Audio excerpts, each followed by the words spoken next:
Hey, on est mercredi. Encore une fois, j'ai pas trop pris la caméra ces derniers jours, même en ayant changé le jour. Bah en fait j'ai repris dimanche, mais c'était vraiment pour emballer quelques trucs. Et après, bah j'ai lu un petit peu, bah oui, j'ai carrément lu même. Pour ça je devais faire un bilan, mais où est-il? Il est là. Donc j'ai terminé Mémoire de la forêt de Michael Brun-Arnaud, tome 1 du coup. Et franchement c'était trop mignon. En fait c'était assez triste, mais c'était très doux. Et le contraste était vraiment bien. Enfin en fait c'est trop mignon, genre bah comme j'ai déjà expliqué dans le précédent vlog, bah tu suis des petits animaux. Mais il y a quand même une thématique assez difficile qui est Alzheimer, du coup la maladie d'Alzheimer, mais qui s'appelle dans le livre la maladie de l'oubli-tout. C'est cette petite taupe qui en souffre, donc Ferdinand, et il va faire un voyage avec Archibald le libraire de père en fils pour retrouver son livre qui sont en fait ses mémoires. Et vu que lui perd la mémoire, il a envie justement de retrouver ses mémoires. Et justement son livre a été vendu genre la veille où Ferdinand se pointe, et Archibald ne se rappelle absolument pas à qui il a vendu ce putain de livre. Vraiment, il se rappelle pas du tout qui c'était. Et donc il se lance dans une aventure comme ça. Ferdinand, il a sur lui 4 photos avec une femme dessus qui s'appelle Maud et qui serait, enfin c'était sa femme visiblement, mais lui ne s'en rappelle pas trop. Et il se dit que si il la retrouve aussi, et ben il va pouvoir retrouver ses souvenirs, etc. Même si on sait que ça marche pas forcément comme ça.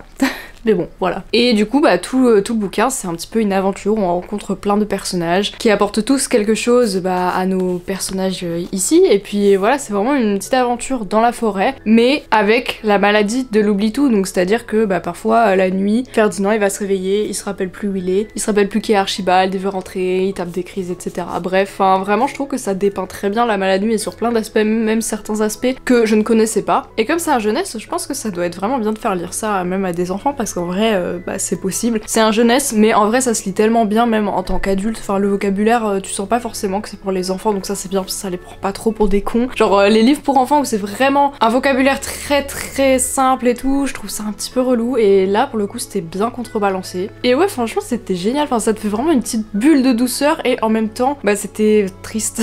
Voilà, enfin, quand même, bah, il y a des passages pas forcément faciles et tout, bah, c'est normal, hein. Je pense que toutes les personnes, pas moi, mais toutes les personnes qui vivent avec quelqu'un qui ont Alzheimer dans leur famille, bah c'est pareil, hein, genre il y a des moments difficiles, etc. Bah là c'est pareil, mais l'histoire est trop mignonne et c'est plein de rebondissements aussi, de suspense et tout. Non, franchement c'était vraiment trop cool et j'ai hâte d'être l'année prochaine pour lire la suite, parce que du coup je vais attendre l'année prochaine, voilà, pour lire le prochain tome qui se passe en automne, parce que ça en fait c'est l'été normalement, mais bah ça fait trop automnal quand même. Mais le prochain il fait clairement automnal, genre vraiment, regardez. Et donc celui-là clairement je le lirai l'automne prochain, et le tome 3 qui est sorti c'est pour l'hiver, donc à mon avis je lirai les deux à la suite, ou un livre d'écart, bref on s'en fout, mais même les illustrations et tout, elles étaient trop belles, bref.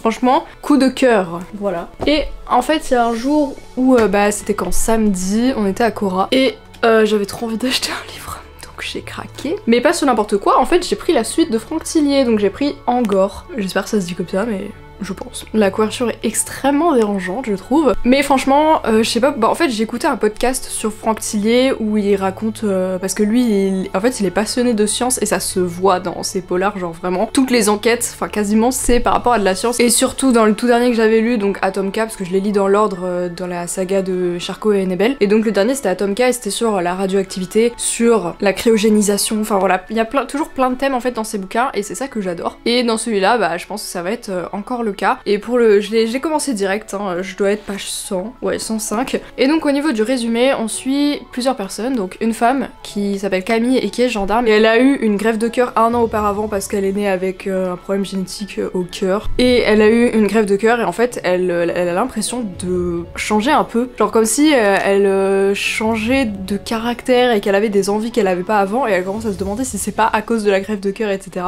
Donc bah ça part un peu vers ça. Et de l'autre côté, du côté de Charcot et Nebel, il y a eu une tempête qui a déraciné plusieurs arbres, et en fait ils ont fait une découverte d'une femme qui vivait dans une grotte, enfin une sorte de carrière, ils disent ça mais sous terre, qui serait reliée à une maison d'ailleurs. Et en fait le fait que l'arbre a été déraciné, ça a ouvert la vue à cette carrière là où il y avait une femme qui était enchaînée. Elle a les yeux tout blancs parce que bah elle vivait dans l'obscurité depuis on sait pas combien de temps, mais on dirait au moins plus de 1 an, parce qu'il y a beaucoup de rations de nourriture, des conserves, de quoi faire du feu mais épuisé depuis un bail. Et la maison qui est reliée à cette grotte là on va dire, ben elle a été désertée depuis plusieurs mois, donc voilà, pour l'instant ils ont pas vraiment de pistes. mais bah il y a cette femme là qui est en état post-traumatique, enfin genre elle peut même plus parler en fait, donc pour l'instant ils peuvent pas avoir d'informations par rapport à ça, mais j'adore parce que ça m'a un petit peu rappelé le film d'horreur que j'avais regardé, The Descent, où c'est des femmes qui vont faire de la spéléologie, j'en avais parlé dans un précédent vlog, et en fait bah ça se passe assez mal. Alors c'est un film d'horreur, c'est un slasher, donc on se doute un peu de ce qui va se passer quoi, mais en fait en gros ça se passe dans les Appalaches, et en fait t'as des créatures des Appalaches et bain de sang quoi, donc voilà, et en fait du coup ces personnes là, enfin ces créatures là qui vivent dedans, bah c'est pareil, c'est des créatures des cavernes, donc elles sont toutes blanches, elles ressemblent à des humains mais comme des humains qui auraient muté. Voilà, bah là du coup il y a un peu le truc, mais sauf que c'est une femme qui a été séquestrée quoi. Donc voilà, il va y avoir l'enquête par rapport à ça, et du coup c'est trop bien. Mais vraiment j'ai eu une subite envie de continuer la saga, alors je pensais pas de sitôt. Mais voilà, je vous reprends pas que pour ça, puisque tout simplement j'ai reçu un colis, je cache tout, mais c'est un colis de Sekai of Kangai, je pense que ça se dit comme ça, c'est une artiste que j'aime beaucoup. Et j'ai fait une commande sur sa boutique, et du coup je me suis dit pourquoi pas l'ouvrir en vidéo. Je sais plus ce que j'ai acheté, comme d'habitude, hein. Mais je sais qu'il y a plein de trucs où, enfin franchement j'avais trop envie de craquer, mais au bout d'un moment on peut pas craquer sur tout, voilà. Et en plus elle fait des calendriers de l'Avent, alors je pense que c'est déjà tout vendu.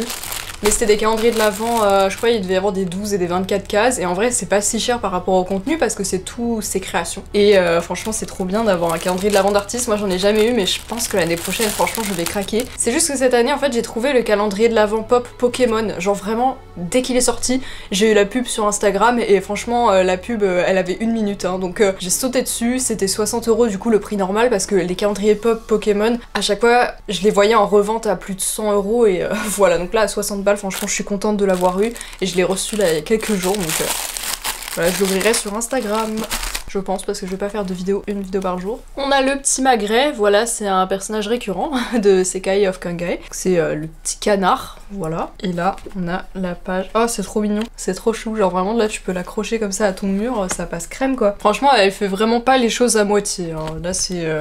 il y avait ça qui était accroché dessus et tout. Donc ça c'est les petits cadeaux qu'on te met avec. Ça doit être tellement le long d'emballer ses commandes. Ah oui, ok.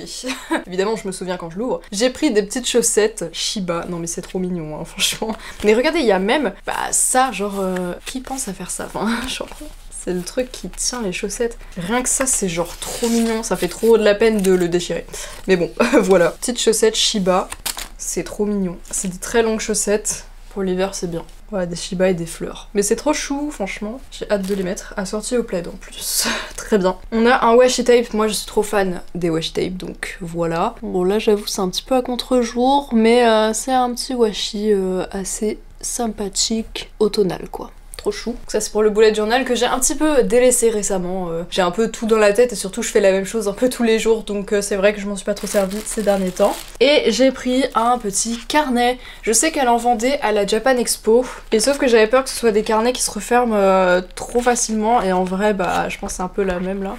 Bon après voilà, il suffit de casser un peu le dos j'imagine, moi c'est pas grave en vrai. Mais du coup c'est un petit carnet pour dessiner. Les pages sont pas hyper épaisses, donc ce sera juste un petit truc de sketch. Parce qu'en vrai mon carnet de sketch, bah je l'ai terminé il y a un petit moment. Et du coup j'ai un peu continué dans d'autres carnets un peu random, mais c'est vrai que j'en avais pas choisi un vraiment pour dessiner dedans. Et ça donne trop envie de dessiner des petits trucs cute quoi.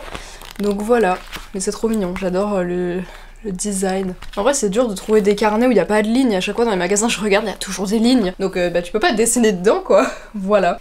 Donc ma petite commande, c'est trop mignon. Je vous mettrai le lien en description si vous voulez aller voir, parce qu'il y a toujours plein de choses disponibles sur sa boutique et je trouve que ça vaut le coup parce que bah c'est trop chou. Et c'est cool de soutenir des artistes, surtout bah en période de Noël. C'est trop cool d'acheter des trucs d'artistes, en fait des objets créés par des artistes, des dessins et tout. Parce que bah c'est plus unique que ce qu'on trouve en magasin et tout quoi. Donc perso j'adore faire ça. Parce que surtout c'est des cadeaux auxquels tu t'y attends pas, parce que à moins d'y être déjà abonné sur Insta ou quoi, bah genre c'est pas... Voilà, des trucs que tu vois tous les jours dans les magasins et tout quoi. Donc voilà.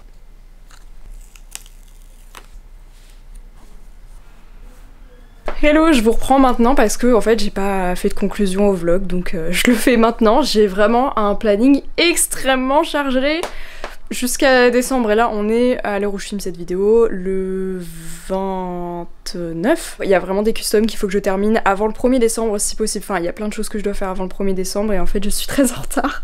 Donc il va falloir que je blinde de travail mes journées. Après j'aime bien blinder mes journées mais du coup j'aurai pas trop le temps de lire et tout. Donc ça va vraiment être la fin de ce vlog. Et donc comme vous pouvez le voir derrière moi, j'ai remis tous mes pet shops et voilà, maintenant j'ai tous mes pet shops qui sont exposés partout, voilà, donc ça je suis trop contente, mais c'est sur mon autre chaîne que ça se passe, ça, donc voilà. Et c'est ça qui m'a pris toute la journée hier, donc je n'ai presque pas lu, juste j'ai commencé un livre, 0.4 de Mike Lancaster, voilà, c'est dans mon Pumpkin Autumn Challenge, je pense pas que je pourrais le terminer avant la fin du challenge, mais c'est pas grave, je pense que je le mettrai quand même dans le débrief parce que en vrai je pense pas qu'il va me faire long feu, ça a l'air vraiment cool. C'est fait comme un enregistrement de magnétophone, et du coup dans ma tête j'entends vraiment, quand le mec il parle, j'entends Feldup qui parle comme dans ses vidéos. C'est trop drôle. C'est tout, mais du coup je peux pas en dire grand chose. Ah tiens, j'ai aussi acheté un petit truc au marché de Noël. Cette petite voiture trop belle. Voilà, merci à Akajou qui m'a payé la moitié parce que je lui avais fait des petits cadeaux, voilà. Et franchement j'adore, elle est trop belle et très kitsch, j'aime beaucoup. Voilà, je crois que maintenant c'est vraiment tout, donc tout simplement on se retrouve dimanche prochain pour une nouvelle vidéo. Bye tout le monde!